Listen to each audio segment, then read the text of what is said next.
其实在泰国去吃啊，如果你没有特别跟他讲，他会加螃蟹，但是螃蟹捣碎之后，我们台湾人比较不敢吃，它有腥味。那泰国比较适合我们台湾人吃的是像这种海鲜的，或者加咸蛋的。台糖长荣酒店总经理陈彦明，过去曾经派驻泰国曼谷多年，对于泰国美食研究颇深。为了这次的活动，他也特别传授多项私房泰国料理独门配方给酒店的主厨团队，历经多次改良，并融入创意在地食材，推出一道道开胃消暑又营养美味的泰国料理。其实泰国它有分泰北、泰中、泰南的美食，有很多。这个有点像我们外国人如果来台湾，他只知道台北，他可能以前不知道台南美食。现在我们在努力之下，让大家知道台南美食。那我今天呢，也特别有带了一些泰国、泰南的美食过来，希望大家在台南的乡亲可以借由来台糖长荣酒店，就可以体验一些泰国各地的美食。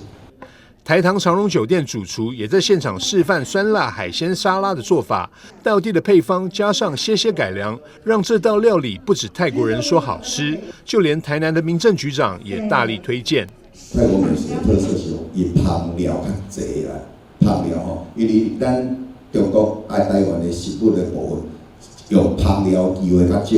不过泰国的美食都有。伊的特色头拄仔总来讲的部分，就是讲，一般就是讲，就是香、甜、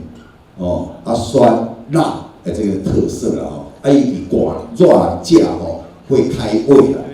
台糖长荣酒店自即日起到9月15期间，在吃遍天下自助餐厅推出辣味咖喱炒蟹、红咖喱荷兰酱焗鲜蚝、女婿蛋沙拉、泰式柠檬鱼、玛莎曼咖喱牛、打抛猪佐墨香米饭、泰式酸辣海鲜、红咖喱鲜虾等多道异国料理，让消费者不用飞出国，就能品尝到最经典的泰国美食。记者张硕维，台南报道。